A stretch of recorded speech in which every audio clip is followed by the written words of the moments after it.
What's up, everybody? Welcome back to a brand new episode of WB Content. And I would like to talk about Monday Night Raw and NXT Tuesday, with the last Monday Night Raw before SummerSlam. And then, of course, last night, NXT was actually pretty impressive with the new roster. And, of course, Grayson Waller making his appearance last night. But I made a promise that I want to talk about Dark Side of the Ring.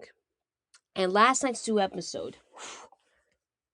For anybody who was a fan in the 80s, whoever saw Hulk Hogan got his butt handed to him by a security guard, the Big Boss Man. You know, I never really understood Big Boss Man, like where where the gimmick come from, how did it appear, why was he a cop and stuff, and of course the rivalry he had where he's a cop but he's a heel, but people like him as a heel because he's a cop. Like, I never really understood that. But last night, seeing that episode, I saw a whole new light in the Big Boss Man, aka um Ray Taylor. That guy, man, he was something. Like, on TV, he was like, a cop, arrested people, hit people with a nightstick, and he beat the shit out of you.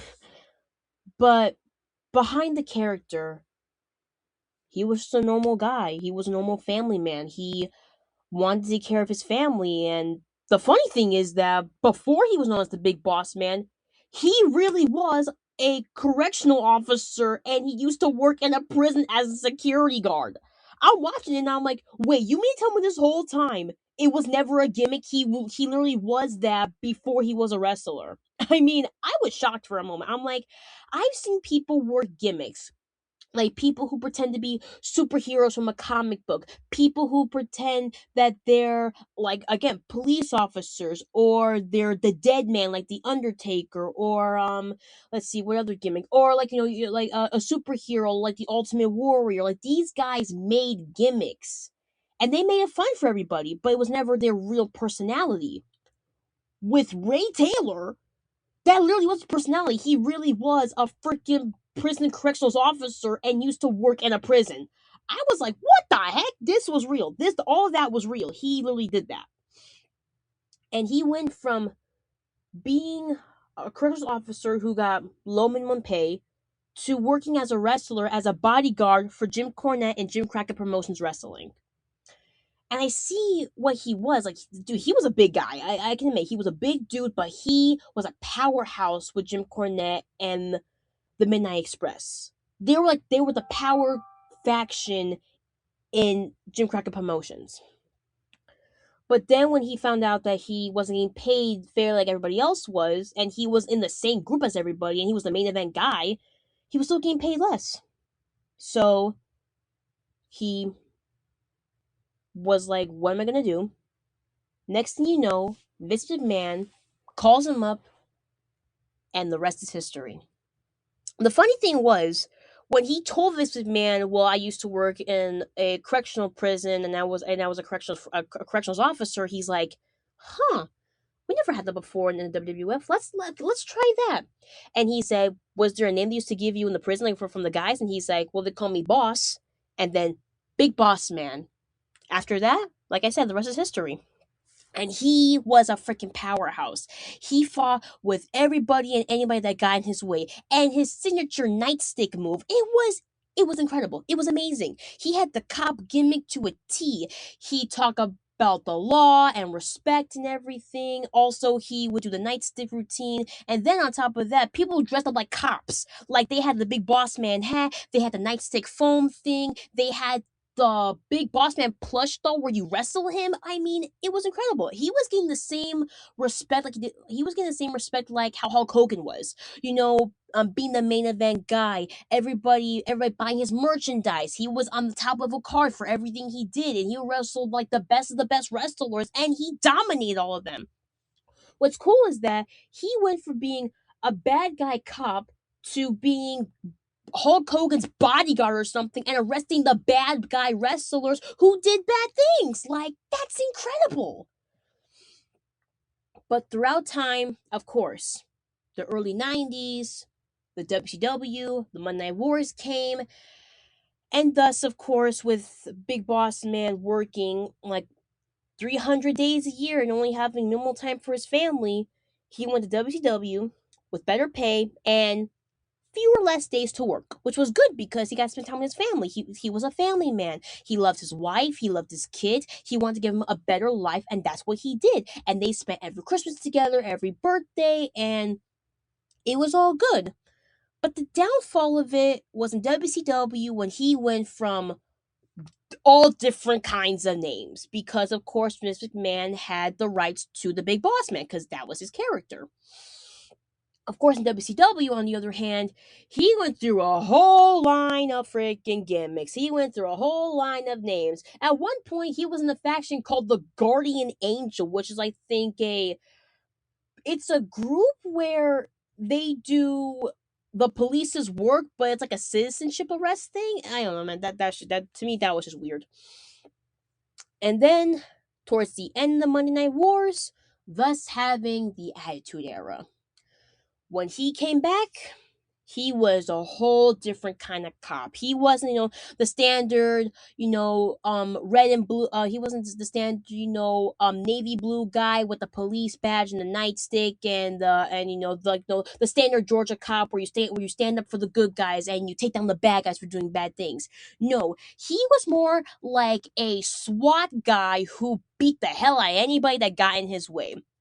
And what's crazy is that he was the bodyguard for Vince McMahon. Now, he had it good, actually. He really had it good. He took down the bad guys. He was helping Vince McMahon now when he was injured. And then with Stone Cold Steve Austin and The Rock involved in the Attitude Era, it was the best of the best. And with The Rock and Big Boss Man, with Stone Cold Steve Austin and the Big Boss Man, it was incredible. They could have had the best rivalry in the history of the Attitude Era. But slip up. One slip up changed his whole gimmick, changed his whole life. It was a match. Mankind versus Stone Cold Steve Austin. Vince McMahon had his crew. He had the group. The Big Boss Man was supposed to have an angle where he would grab the chair and hit Stone Cold Steve Austin. But what does he do? He forgets and he misses his cue and missed the whole opportunity. And that one mistake that he made changed everything towards the end of his career. Where, if everybody knows, WrestleMania 1999, Hell in a Cell, The Undertaker versus the Big Boss Man. Where, at the end, Undertaker wins with a tombstone, does the rest in peace thing. You think the match is over. Until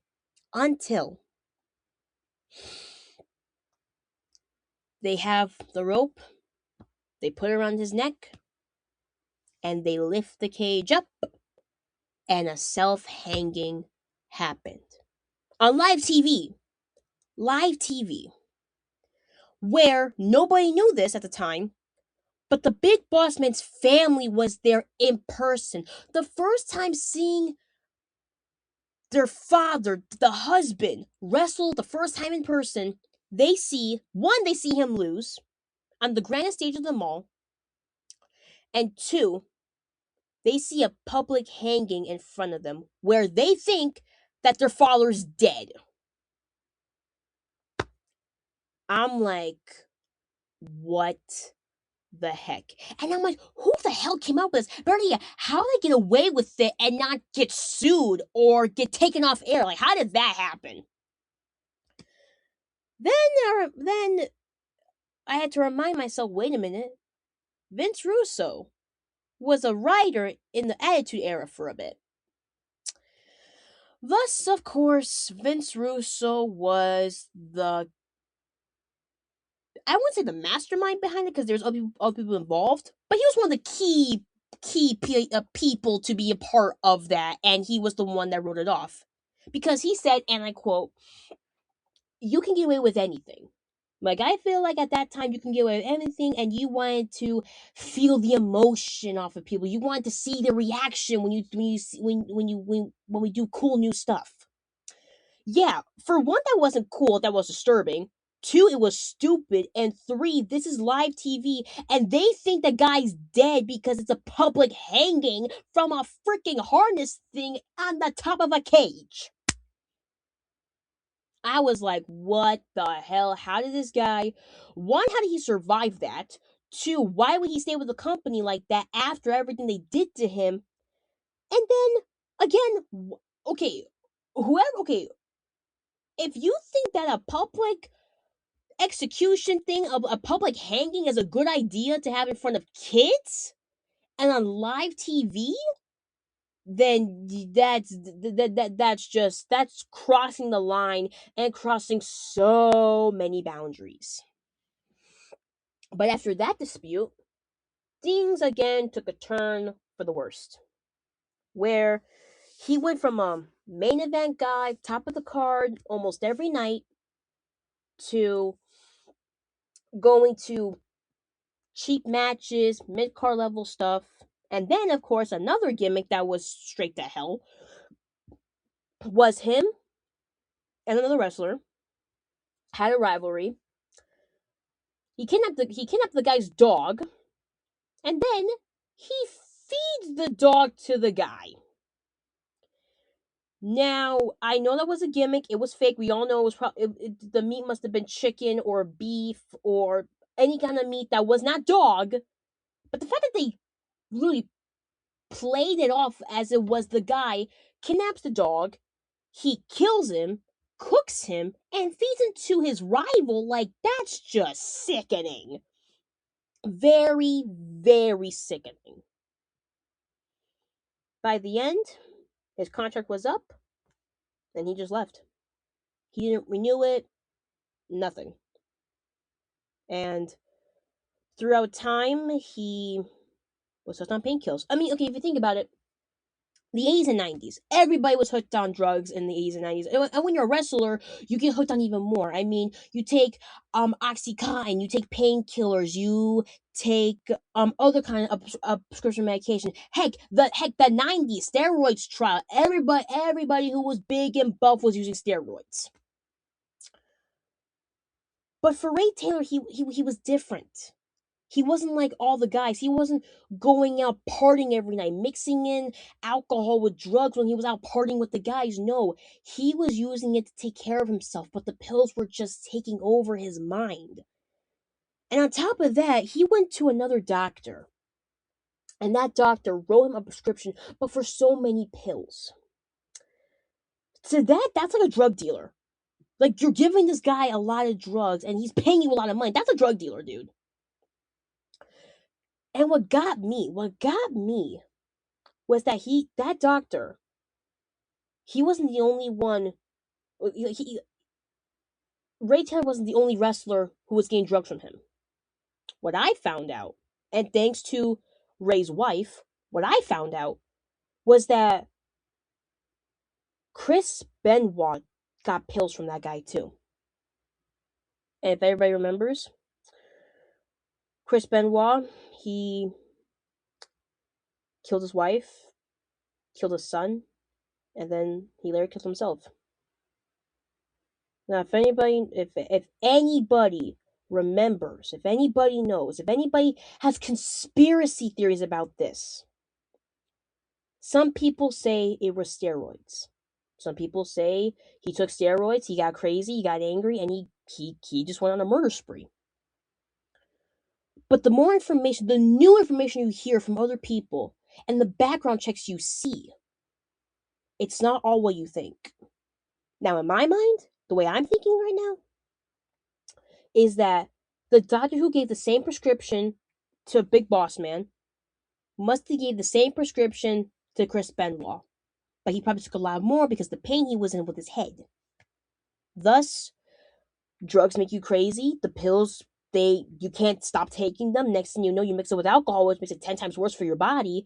Next thing you know, you do crazy things where the pills are taking over your mind, and one thing leads to another, and you never know what's going to happen next. But then for Big Boss Man, he got a wake up call. If anybody remembers, um, Mr. Perfect died of a drug overdose. Got hooked on painkillers. He couldn't take it. But that was a wake up call for Big Boss Man because that was his best friend. They went through so much together. They were best friends. They were on the road 24/7. They knew each other. They met each other's families. They were like brothers. When Mr. Perfect died, that was a wake up call for Big Boss Man, and he got his act together. He got his act together. He threw away the pills. He got sober. Him and his family were doing great. But then one day, any normal day, he's sitting on his recliner, watching TV. Late at night, next thing you know, he's not moving, and he dies of a heart attack. He was 40 something. 2005 dies of 2004 dies of a heart attack. And I'm watching it and I'm like, why? Why does this have to happen? These wrestlers who were hooked on painkillers, who were hooked on other kinds of medication, who were hooked on alcohol, they get their life together. And the moment they do, and the moment they get sober, everything switches. I mean, guys like Eddie Guerrero, Sensational Sherry, um,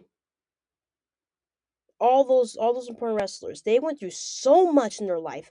They were and again, like I said, everybody was hooked on painkillers and other kinds of drugs in the 90s. But they got their act together. They got sober. And the second they get sober, they all they just get heart attacks. And his daughter, when she told the story about how she tried to save her dad and doing CPR on him, it wasn't enough. Man, that broke my heart into millions of pieces. Everybody who knew Big Boss Man, they took it pretty hard when he passed. And yet, to this day, people still talk about him. And in 2016, he was inducted into the WWE Hall of Fame. His daughters tell everybody what a nice guy he was, how everybody rooted for him when he was a gimmick cop, but in reality, he actually was a cop, which is pretty awesome. And other than that, I mean, yes, it's sad when a wrestler dies, but in the back of my mind, it's not how you remembered how they died, it's how you remember what they were like. All the great matches that they've given us, the best things that happened in wrestling history was because of them. The pivotal points of history in the wrestling business, they were part of that. And that's for every wrestler in the business. Dead or alive, they made an impact on us. And for Big Boss Man, he made a huge impact on everybody. He made people laugh. He made kids smile. He made us believe in something that we never thought was possible. That a guy like him can wrestle like that, that's just incredible to me. And for his daughter carrying on his legacy, helping other people who've been through trauma, people who with addictions, I think that is amazing. So, Big Boss Man, rest in peace. You made a huge impact on the wrestling business in the 80s and 90s. And again, Dark Side of the Ring, they teach you a lot of stuff. And for Big Boss Man, I know now a lot about this guy. So thank you. As for next week, there will be a new episode about a guy who was a clone image of the Ultimate Warrior. I don't understand why. I don't know why they made that up. That made zero sense to me. But of course, Dark Side of the Ring. So next week, I'll be watching it. I can't wait to see who the guy was. I mean, a cloning image of Ultimate Warrior. That's just freaking crazy to me. But I can't wait to hear about that. Um, we have SmackDown coming up soon. Last SmackDown before SummerSlam. Then SummerSlam Day 1, SummerSlam Day 2. After SummerSlam, we have AAA for all AAA fans out there. And man, that's pretty much it. So, hope you guys have a great day. I hope you guys get to watch SummerSlam if you guys can, and I'll talk to you guys soon.